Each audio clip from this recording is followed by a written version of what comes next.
career. How did you find the job search, and talk us through your experience of kind of looking for your first role? I would say the job search, yeah, there's definitely a kind of struggle that everyone's having with it, especially Yeah. now. People think it's very saturated and all of that.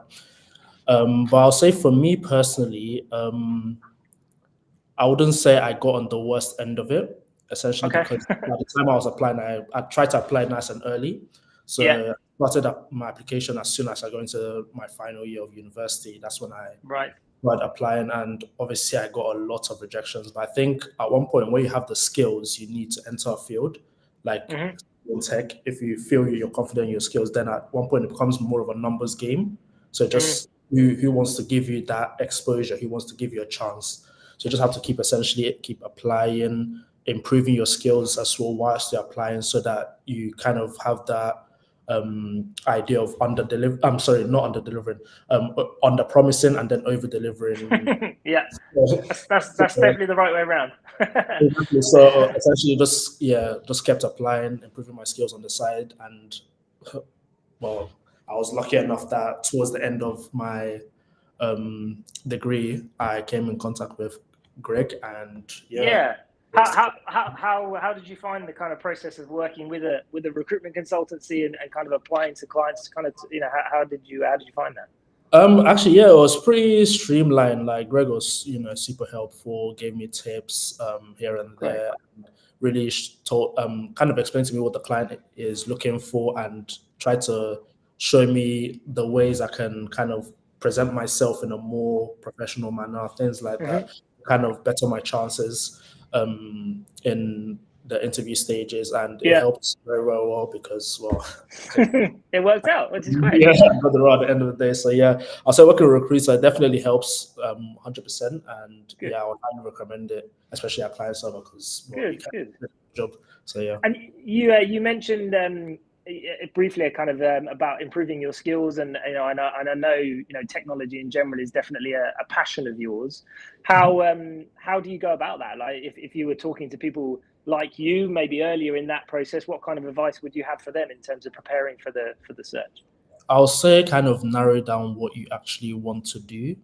So personally, I'm into tech, and I narrowed down exactly what I wanted to do, and then started, doing projects. So now we have the whole AI with ChatGPT. Everyone knows about ChatGPT, and Mm. essentially just go to ChatGPT, type in, "Oh, I'm interested in this field. Give me a list of projects that I can do to kind of Right. get exposure in that field." And you get a list of projects, you look at the ones you think looks interesting, because let's be real, there's a lot of projects out there and some of them might just be so boring. So you want Yeah. to ones that you think, oh yeah, this interests me, and you just start doing it. Go about researching how to do it, even documenting your journey as well. And just, yeah, from there you just build up and build up and build up. If you run out of ideas, go back to ChatGPT. I need more ideas. Simple as that. And eventually, after months and months, you'll have lots of projects you can actually talk about with other people, and, kind of show yourself off essentially to, Yeah. employers, where it may be. Yeah, it sounds good. And you touch on AI, and obviously Chat GPT being one of those tools, and it's a very, I think it's a very popular subject at the minute. Yeah. What, as someone early in their career, I guess, well, what's your impression of AI and its applications, and what it might mean for for the tech world from what you've seen? Yeah, if I'm honest, I think AI is a very double-edged sword. It can, Okay. it has the power to essentially make people very lazy, but Yeah. Yeah. yeah, but it also has the power to improve on like your performance as well. For example, if let's say I was learning a topic or something around that, and I wanted to understand, like make sure that I've actually understood the topic, I'll just go to ChatGPT. I'll be like, hey, I'm learning about this. This is my understanding of it so far, and I explain in full detail like what I understand. And then you now tell ChatGPT to fill in the gaps for me, and it goes there and it'll help you kind of build that knowledge up. So you can essentially Mm. use it as a kind of mentor in a sense. So about that, acknowledges a mentor in a sense, like a body kind of thing, Yeah. or Same time, like I said, it can also make you lazy. Let's say you have an essay to do, everyone's Yeah. like essay for me, and it doesn't. Yeah. It can make you lazy, limit your creativity in a sense. But I think in the tech world, it's going to be a very good thing because it's going to automate loads of the tasks that are seen as manual, automate a lot of things. So I think the future is looking very promising, but right now it's still a bit like yes. I think we certainly have a lot of clients who obviously look for technologists, and I think they're mindful of the value someone being able to use AI well would provide, but I think they're also mindful of making sure that someone's skills is a true reflection of their skills when it comes to processes, and kind of balancing that isn't always easy. So you sound, and I know this is probably accurate to say, like someone who's certainly passionate about the world of tech, in terms of your own time as well as obviously now for work as well. Where, out of interest, where does that come from? Kind of how did you get to that point? I'll say I've always been naturally curious, but I'll say technology in general came from playing games. Okay. Yeah. So my first experience with games was when my father got me a PS1, and then I was playing Street Fighter on it. And you just wanted to know, like, how does it work? Why is it when I click this button, this character jumps and things like that? So just that natural curiosity that essentially I gained, and over the time, like, I was young then, so I wasn't born in England. I was actually born in Nigeria, and those that know Nigeria, at that time it wasn't very technologically advanced, so you didn't have access to all these like different tools like the internet that we're using now. So free, most people didn't have access to it like that. So I didn't actually. I was curious about why these things happen, but I didn't actually know how to go about finding out why it happened. It wasn't until I came to UK that I actually got exposed to things like computer science and programming and all of these things. So then during my GCSEs now, when I had the option to learn about computer science and computer programming and how technology works in general, I jumped at it, and it's been good from there. Yeah. And what for you in your career, thinking about kind of growth and progression, I know you're still reasonably early on in that sense, but have you got a feel for kind of where you want to go, or kind of how you want to get there, or what's your thought process on that? Yeah, so right now I'll say I'm still kind of searching because I have an interest in cybersecurity, for example, but at the same time, there's a weird thing with working in tech is that things just randomly interest you. You might just come in one day and just like, this looks interesting. And you go into it for a little bit, maybe you get bored, you now hop out of it, go to something else. So there's that kind of movement about. But I'll say right now my focus is more in cybersecurity because I am interested in protecting the data of people and improving data privacy for everyone. But at the same time, who knows, maybe in 5 years' time I might switch to something that my interest or whatever. Well, right now it just it makes sense. I guess the beauty of having an entry level role in that regard is sometimes you get to touch on lots of different things, you get to solve lots of different problems, you get exposure to lots of different technologies, and hopefully that kind of builds your expertise, like you say as well. Yeah, that's exactly right. That's exactly right. Yeah. And on I suppose slightly on that point about improving your skills or kind of trying to upskill, like, I know for lots of candidates we work with, that's something they're very mindful of, how best to do it, what kind of tools, what kind of products, what kind of platforms are out there. I know we were talking before about a product you've worked with actually called Uptime Labs. Yes. Tell us a little bit about what that is and how you found working with Uptime. So my understanding of Uptime was essentially they created an AI platform to kind of aid people already in the industry on how to improve their customer service skills or how to respond to incidents and etc. So they've kind of created a web server essentially where you log in as if you're an employee and different incidents can pop up and it tracks how you're able to react to the incidents, how you're communicating, how you solve the incidents, and at the end of it, you kind of get like a score, and then gives you improvements as well. And all of this is run by AI, but also all the colleagues that you have within it's all run by AI. And obviously, whilst I was training with them, you do have some bugs that occur because at the end of the day, technology happens. Bugs Yeah. where they're quick to take criticism, so they were able to see the bugs and add that into their notes as a point to fix and resolve and train the model for a better response next time, etc. So yeah, it was very good when actually it's a very, very good concept when I trained with them, and yeah, like I wish them the best on their journey.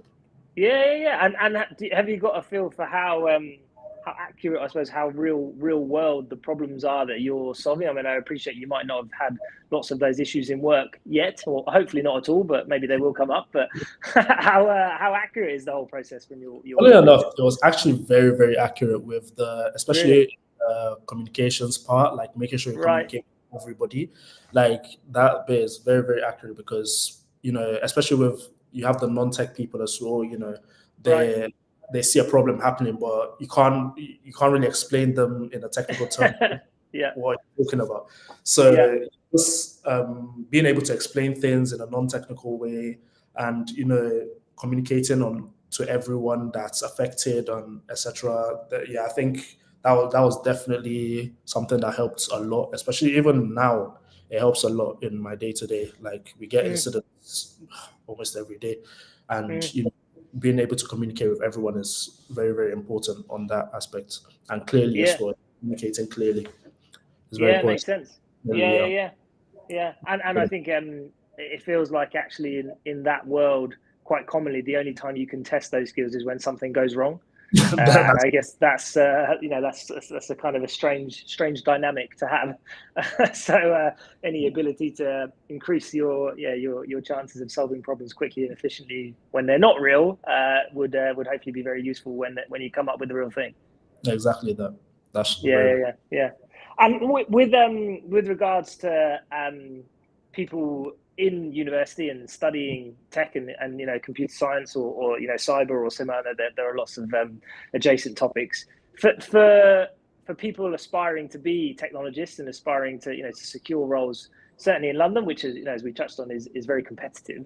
What advice would you have for candidates? What kind of tips or tricks would you push in their direction for people who were maybe 3 years ago? I would say have one thing that makes you stand out. Now, when people say stand out, there might be someone else that's doing the exact same thing as you, but it's still a kind of situation where you have to, like me, for example, I like to write blogs on the side. I like to do podcasts on the side. Yeah. I did it just to stand out, but it's just to kind of document my journey. So have something that kind of shows other people what you're doing, because you can't. Once you have a CV, you can say, "Oh, I know how to do this. I know how to do that. I know how to do this." But if you show them how you've done it, showing them the ways you've gone about doing it and things like that, then I think that can make you stand out a lot more than compared to just, here's my CV, have a read. If you want me, you want me. That kind of like, especially with technology, it's become a thing where because now everyone's working from home, things like that. So the kind of job market has opened up a lot more to people further from the office or wherever the office might be. So you now have to think you're basically you against a lot more everyone. So you need to kind of find a way to kind of stand out in whatever industry or niche you want to go into. And yeah, like that bit is up to you, whatever you're passionate about, whatever it may be, like, hone that. And then, once you hone it, then look for a way to get yourself out there more than the normal CV or whatever. Yeah. I think that's excellent. I think, we work, as I said, with lots of different tech companies of shapes and sizes, and actually showing someone's passion for the space more than just we saying they're passionate, for example, is quite powerful. And actually, I think even in the current market, which is very competitive, I think it's actually reasonably rare, especially for junior candidates. So I think that's really good advice. Tell us a bit about. I mean, we'll share all of the links for your your blogs and podcasts and similar when with this episode. But tell us a bit about your blog and what you talk about, what kind of topics that you've discussed recently. What have you been looking at? So my blog, I would say, is more cybersecurity focused. Like I said, that have a slight interest in cybersecurity. And essentially, what I discuss about is so when I was learning more about cybersecurity, there was this kind of trend where a lot of the cybersecurity professionals and creators in the space, they made content for more advanced people, and there was really nothing that guided a beginner or someone who was just interested in general. Right. Yeah. There's really nothing out there that guided. So I looked for, okay, cool. I'm currently in a space where I'll still class myself as a beginner / intermediate level. So I want to now teach people who also might be beginners but don't have that platform to kind of learn about these different technologies and learn about these different concepts. So I wanted to kind of document my journey as well, and follow that through till once the day I maybe become an advanced in the industry. Or yeah. Now, if someone else was interested in cybersecurity but they didn't know where to start, they could come across my blog and be like, okay, so this is where he started. He did this, what he was working on, and then he used that to get to this level and get to that level, etc. So yeah, those discuss many concepts. One of the most popular of my blogs is one of the projects that I did, which was for an SIEM, which is kind of like it's a tool that takes log data and essentially displays it so that you can kind of see all your logs, and you can customize it how you want. If you want data from, let's say, this computer to only on the SIEM, you can customize it essentially how you want. So a lot of people, cybersecurity professionals, they're interested in things like that, especially beginners, but they don't know what it is, or they don't know how to go about it. So I now wrote about it to kind of educate people on that matter. So things like that sounds good. The joys of having a job, Nelson, is the the alarms and similar go off on a regular basis. Well, look, thank you again for your time, Nelson, and thank you everyone for tuning into the latest episode of Talking Tech. Good luck with the role in the career, and hopefully we'll hear and see lots of your blogs in the not too distant future. Thank you very much. I appreciate it.